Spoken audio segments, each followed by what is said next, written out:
Do you have a stormwater general permit in North Carolina?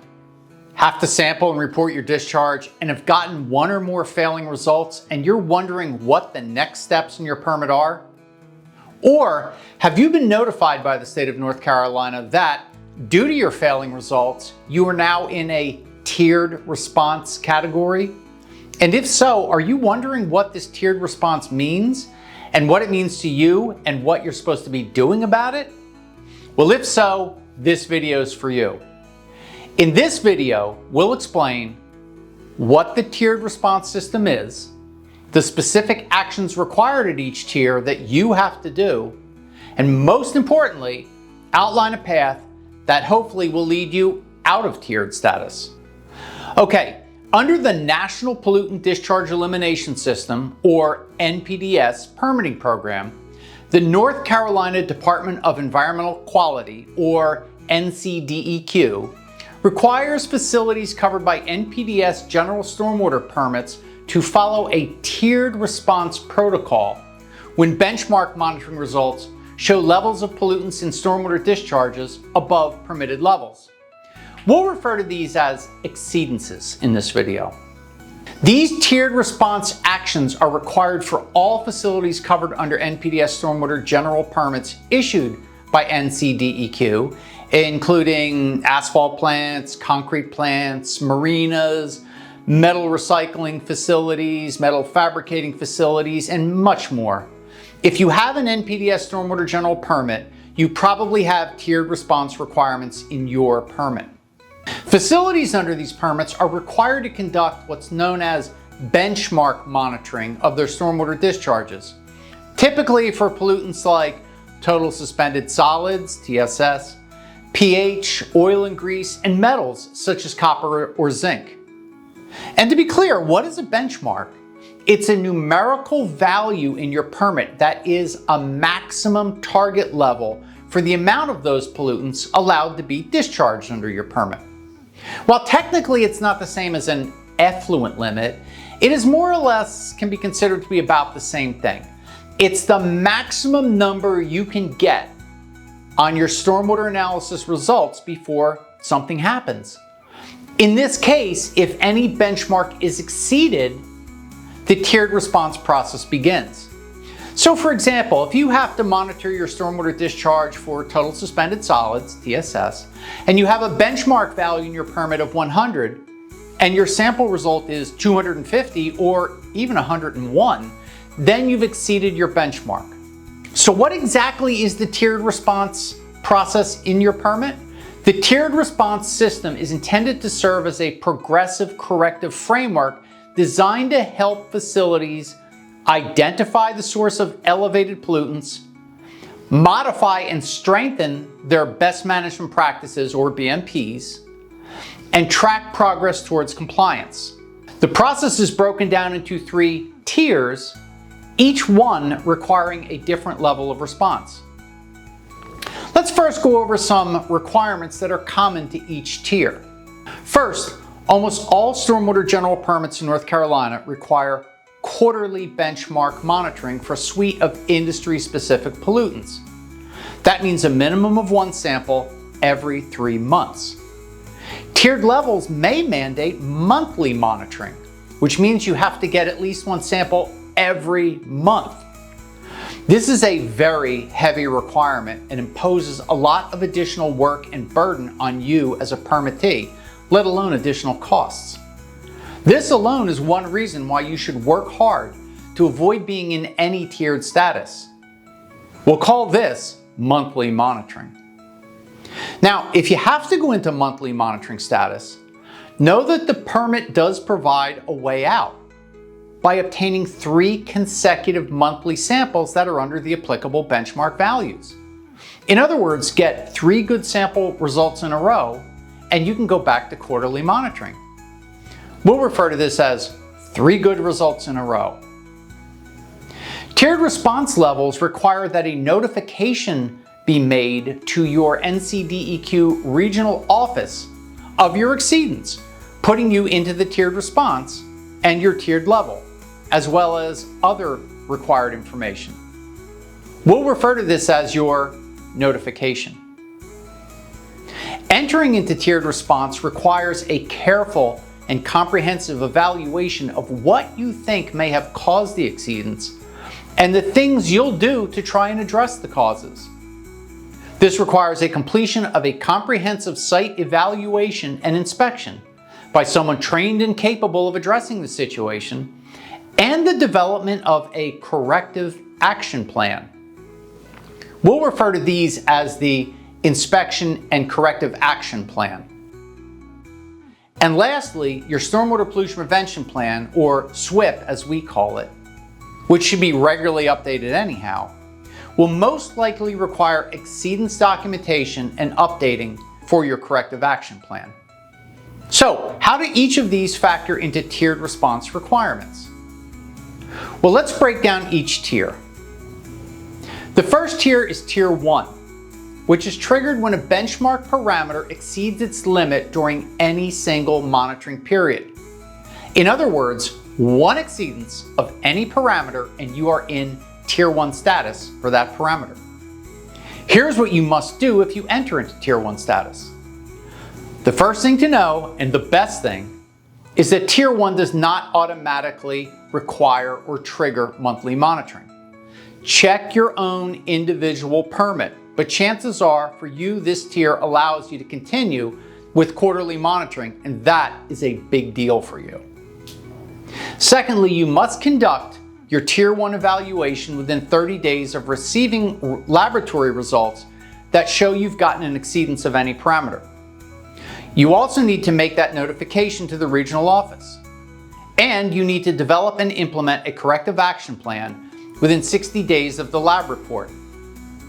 You have to document everything in your stormwater pollution prevention plan, your SWIP, including the findings of the evaluation, the actions taken as necessary, and any updates to site diagrams, BMPs, or control measures.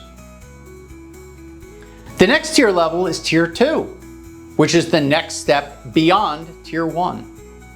Tier 2 is triggered when the same benchmark pollutant exceeds the permit benchmark for a second consecutive sample.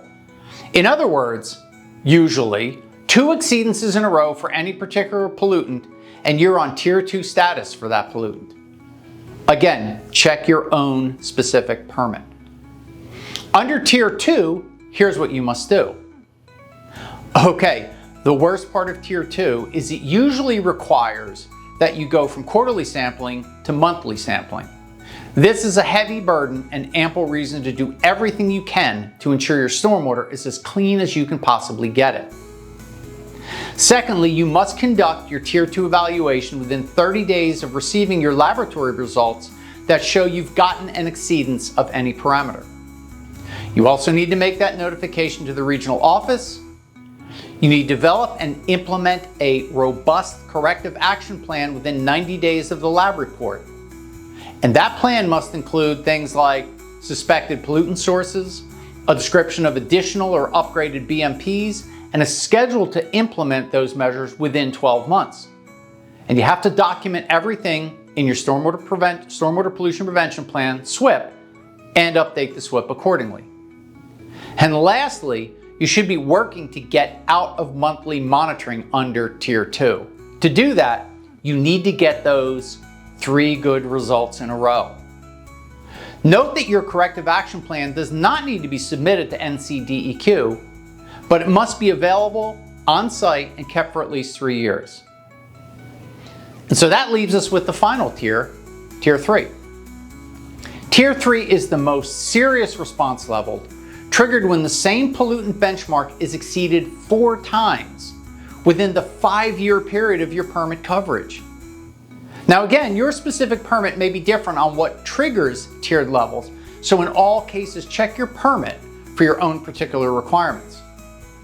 So under Tier 3, here's what you typically must do. You guessed it, you're probably required to go from quarterly sampling to monthly sampling.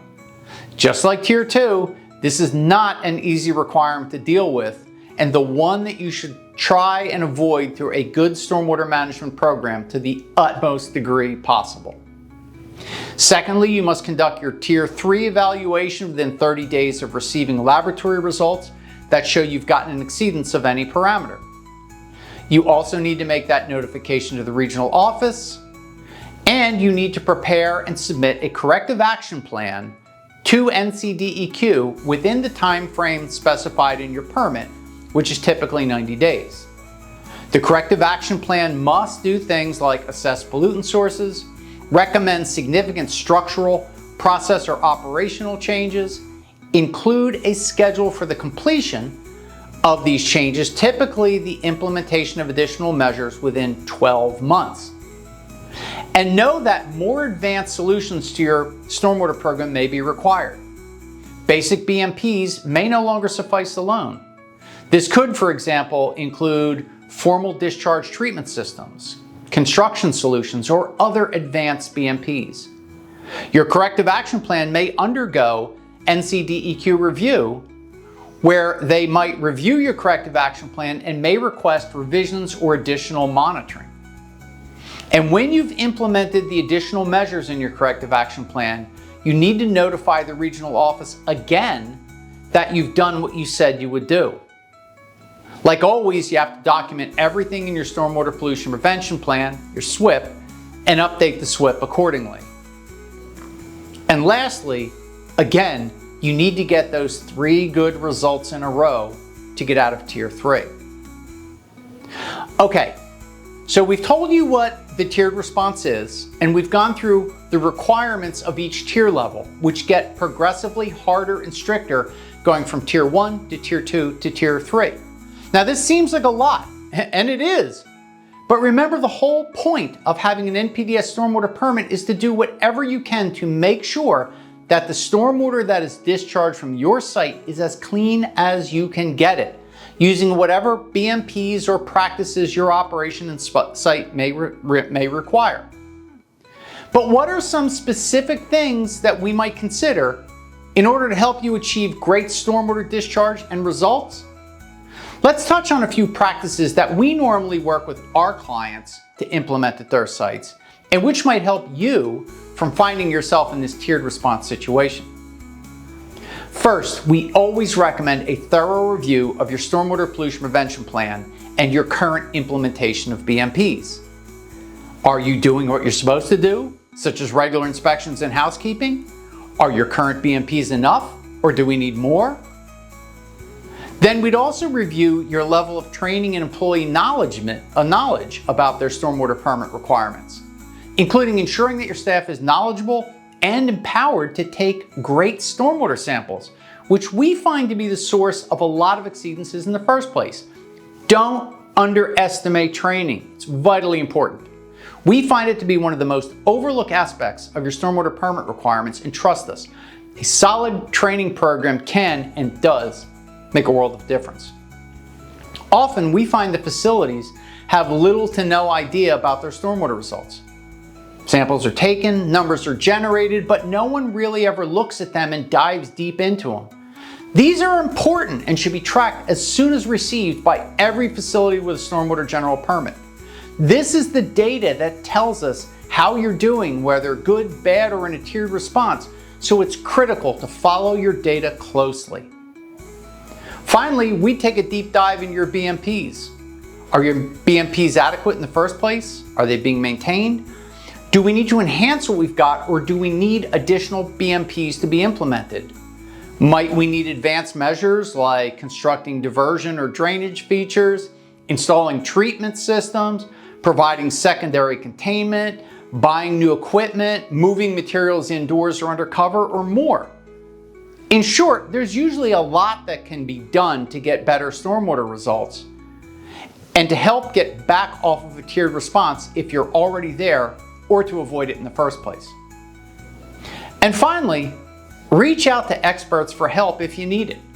Often having a fresh set of eyes on the problem, particularly if it's not something that you may not be overly familiar with, can make all the difference.